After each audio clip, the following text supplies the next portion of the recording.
Thank you, appreciate it. What's up, everybody? Oh my god, I feel like they just dropped a suitcase nuke off at the table. This is gonna be awesome. Oh, I hope I don't disappoint. All right, who's gonna go? First. So I was talking to the guys in our show last night, and I asked them, FX is about the farthest you're allowed to go on TV, just what you can say, what you can do.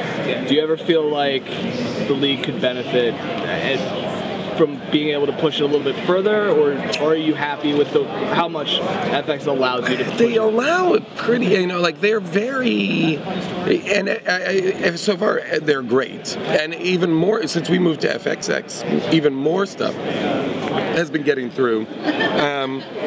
I don't know actually what we would, if we were, say, on an HBO or something like that, I don't know what we would benefit except for, I guess, maybe nudity. You know what I mean? Like, we would be able to show nudity, I guess, which would be fine, but not really necessary. We can say almost anything, and the things we can't say, we find funny ways to say anyway, or something like that. So, I play like an awful, horrible, reprehensible sociopath without access to like a bunch of words or nudity, and it still is pretty disgusting. So, so far I think we're in pretty good shape in that department. Yeah. Do you find a lot of freedom being able to operate with that restriction? Because you are constantly coming out with these things that you're just like, I can't believe. Well, I don't censor anything. So I say everything, and they figure out a way to make it work in editing. Some of the stuff doesn't make it in because it's too much, or sometimes we'll do a scene and then they'll be like, okay, let's do that again. Say what you just said, but take the 3 fucks out. Because we can't put 3 bleeps in because then it's going to bleep the whole thing.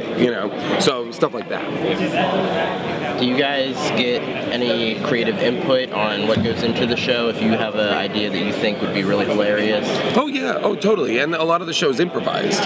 So dialogue-wise, we're always coming up with the lines, and as such have a lot of input. Like a lot of stuff that gets into the show are bits or ideas or jokes that we ourselves came up with just in the moment on that day. Which is exciting. And then in a more macro way, I get to do like those Seth Rogen episodes.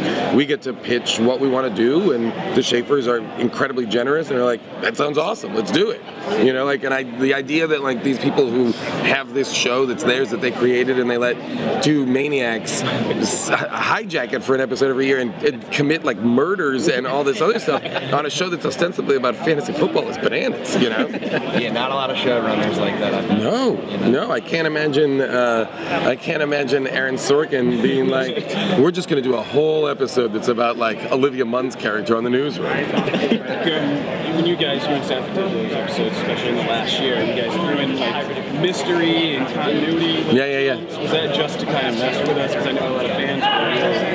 It wasn't to mess. I was really surprised. One of the things. None of it was to mess with anybody. I was really surprised that people didn't understand the timeline.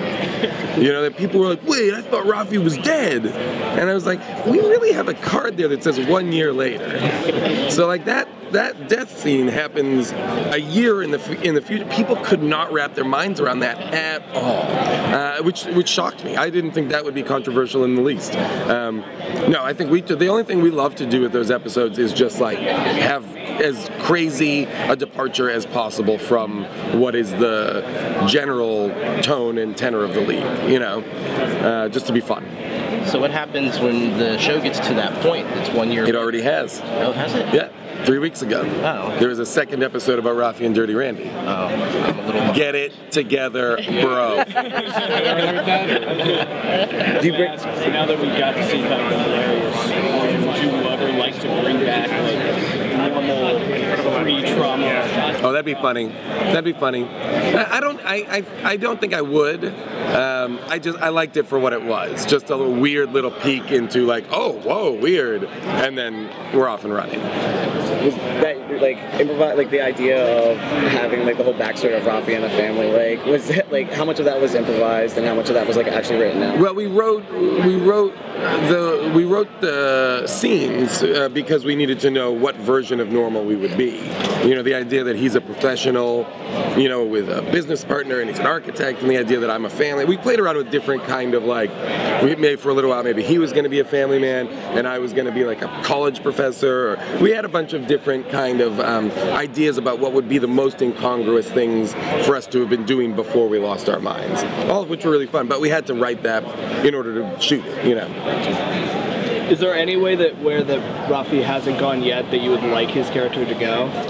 Space, space. I mean, like in my true vision, you know, like I would love for this to be you know, a trilogy, Rafi and Dirty Randy trilogy. And much as this one took place more than 10 years in the past, I would love the next one to be 10 years in the future. Literal space or just like a porno literal space? Like, not just like a Rafi porno in space. Bro, space. Do you have any Rafiisms made it their way into your day-to-day life that you didn't actually intend them to and they just kind of are? No, not really. But things that I normally say are Rafiisms anyway. You know, like, so there's a lot of things that find their way in because they're things I say anyway. Thank you. Thank you guys. Thanks. Have a good one.